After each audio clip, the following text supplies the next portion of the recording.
السلام علیکم ورحمۃ اللہ وبرکاتہ۔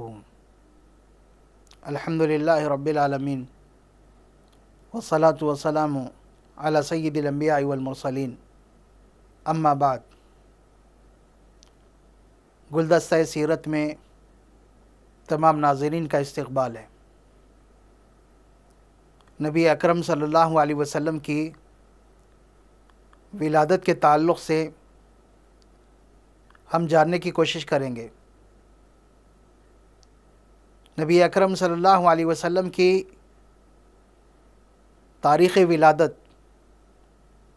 اس بارے میں بہت سارا اختلاف ہے کہ آپ کی ولادت کس تاریخ کو ہوئی۔ کچھ لوگوں نے 8 تاریخ بتائی، کچھ نے 9، کچھ نے 11، 12 اور دیگر تاریخیں۔ لیکن بہت سارے سیرت نگاروں نے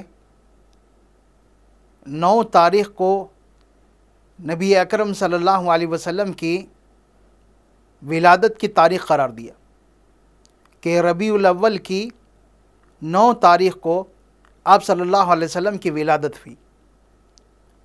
رہا آپ کی ولادت کا دن، تو اس میں کسی کا اختلاف نہیں ہے، کیونکہ نبی اکرم صلی اللہ علیہ وسلم سے پیر کے دن روزہ رکھنا ثابت ہے کہ آپ پیر کے دن روزہ رکھا کرتے تھے۔ آپ سے اس بارے میں سوال کیا گیا کہ آپ پیر کے دن کا روزہ کیوں رکھتے ہیں؟ تو آپ صلی اللہ علیہ وسلم نے ایک وجہ بتائی کہ اس دن میں پیدا ہوا تھا، میری ولادت ہوئی تھی۔ یہ اللہ کے رسول صلی اللہ علیہ وسلم نے پیر کے تعلق سے بتایا۔ تو پیر کا دن ماہ ربیع الاول، اور زیادہ صحیح بات کہ آپ صلی اللہ علیہ وسلم کی ولادت 9 ربیع الاول کو ہوئی۔ آپ کی ولادت سے پہلے ہی آپ کے والد عبداللہ انتقال کر گئے۔ آپ کی ولادت ہوئی، والدہ آپ کی پرورش کرنے لگی، لیکن 6 سال کی عمر میں والدہ کا بھی انتقال ہو گیا۔ دادا آپ کی نگرانی کرنے لگے، اور 8 سال کی عمر میں دادا کا بھی انتقال ہو گیا، اور دادا نے انتقال سے پہلے آپ کی پرورش کی ذمہ داری آپ کے چچا ابو طالب کو دی۔ اس کے بعد ابو طالب آپ صلی اللہ علیہ وسلم کی پرورش کرنے لگے اور آپ کو اپنے ساتھ رکھنے لگے۔ 25 سال کی عمر میں آپ صلی اللہ علیہ وسلم نے حضرت خدیجہ رضی اللہ تعالی عنہا سے پہلا نکاح کیا۔ اس کے بعد جب آپ صلی اللہ علیہ وسلم کی عمر 40 سال کے قریب پہنچ گئی، تو اس وقت آپ تنہائی کے عادی بن گئے، تنہائی پسند بن گئے۔ تنہائی کن چیزوں سے؟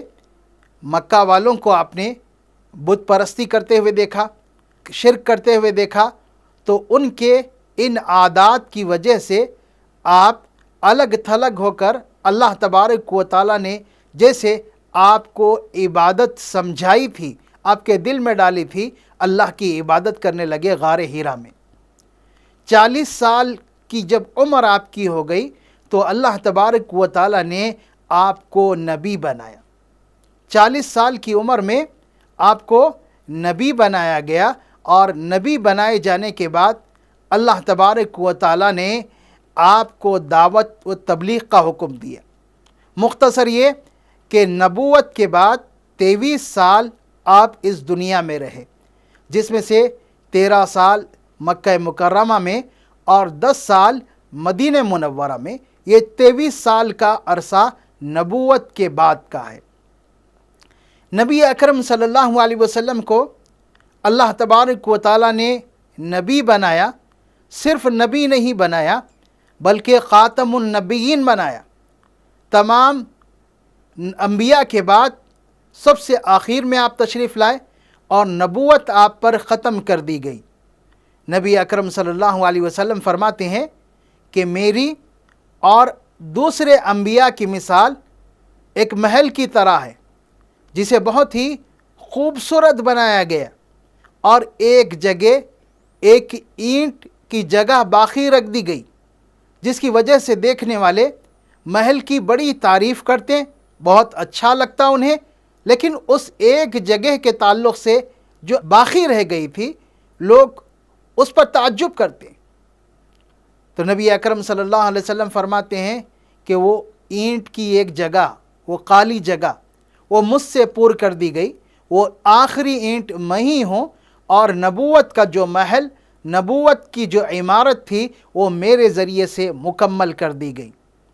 قرآن مجید میں اللہ تبارک و تعالیٰ ارشاد فرماتا ہے ما کان محمد ابا احد من رجالکم ولکن رسول اللہ وخاتم النبیین، کہ محمد صلی اللہ علیہ وسلم مردوں میں سے کسی کے باپ نہیں ہیں، لیکن وہ اللہ کے رسول ہے اور آخری نبی ہے، خاتم النبیین ہے، اللہ کے رسول اور خاتم النبیین ہے۔ نبی اکرم صلی اللہ علیہ وسلم خاتم النبیین تھے، اور اللہ تبارک و تعالیٰ نے آپ کے جسم مبارک پر ختم نبوت بھی رکھا تھا، مہر نبوت جسے کہتے ہیں، آپ کے جسم مبارک پر موجود تھا۔ مہر نبوت کی شکل کیا تھی؟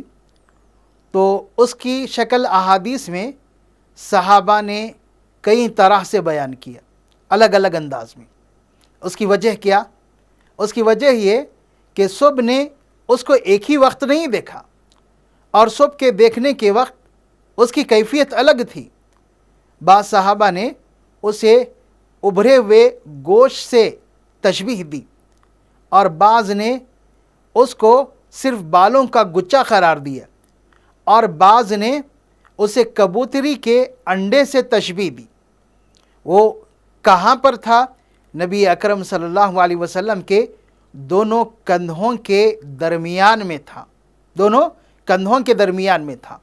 تو کچھ صحابہ نے جب آپ کے اس مہر نبوت کو دیکھا تو اس وقت وہ صرف ایک گوشت کے ٹکڑے کی طرح نظر آتا تھا۔ پھر بعد میں جب آپ صلی اللہ علیہ وسلم کی عمر بڑھتے گئی اور اس کے ساتھ ساتھ اس میں تبدیلی آنے لگی، پھر اس کے بعد جب صحابہ نے دیکھا تو انہوں نے اسے کبوتری کے انڈے سے تشبیہ دی کہ کبوتری کے انڈے جیسا تھا۔